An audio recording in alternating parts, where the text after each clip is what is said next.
For centuries, universities were almost exclusively for the wealthy and the privileged. They taught classical subjects such as philosophy, theology, Latin and Greek, and prepared students for a lifetime of learning rather than a lifetime of work.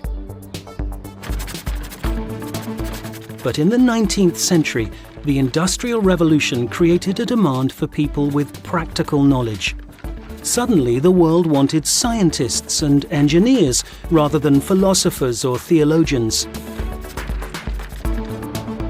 To meet this need, a new kind of institution emerged, known as a technical college. Here, students could further their education while acquiring skills and technical knowledge relevant to their chosen career. ETH Zurich, established in 1855, was the first such institution in Switzerland. Today, it has around 18,500 students from over 110 different countries. It is a leading centre of science and technology and is regularly rated as one of the top universities in the world.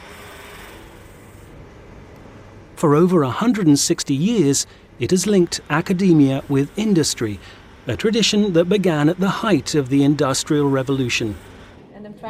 Professor Nicholas Spencer, president of the ETH Research Commission, explains why. There was a growing feeling in the country that there was a need for teaching engineering.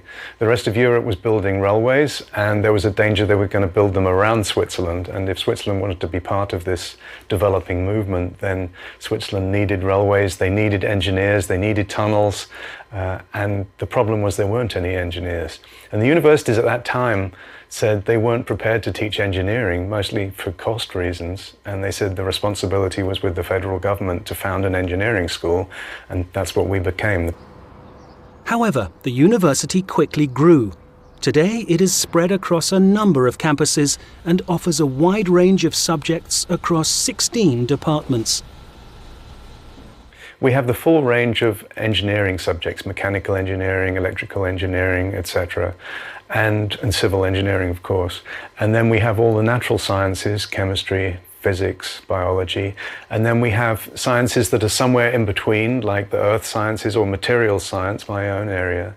And then we do also have some support areas in the humanities. So we have full professorships in areas such as literature, but these are really intended to be rounding out the education of the engineers and scientists rather than offering a full program in those areas, which is what is done by the more classical universities in Switzerland. Over the last 160 years, ETH Zurich has grown from a small specialist college to one of the most prestigious universities of science and technology in the world.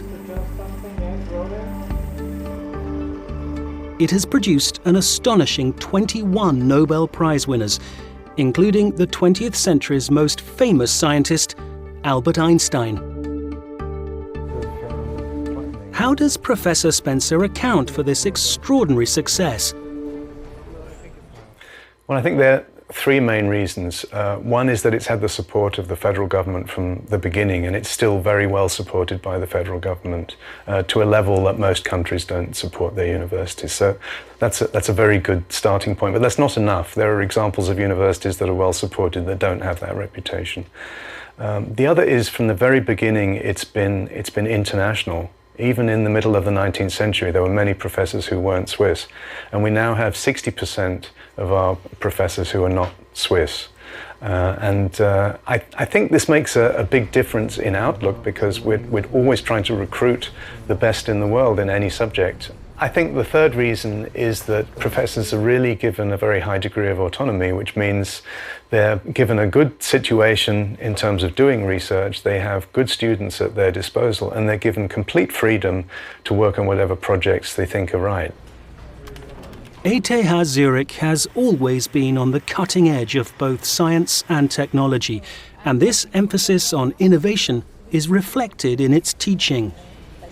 we're looking at a lot of different new trends in education and trying some of them out in our teaching offerings right now. And one I particularly like is the inverted classroom, where the students arrive prepared for the lecture. So they're not arriving ready to learn, they're arriving already having started the learning process. For example, by watching videos or looking at material in books or on the web the night before and asking questions in an online forum before they get to the class. And then the first thing that's done in the class is to discuss the questions they have on the material they've already learned. So we're doing that right now in an experimental class over this summer. And we have high hopes that that's going to be a new mode of teaching various techniques in material science in a hands-on way. Since it began, ETH Zurich has adapted to meet the challenges of the modern world. It has continued to develop and evolve in both its research and its teaching methods. This ability to change with the times has made it one of the leading science and technology universities in the world.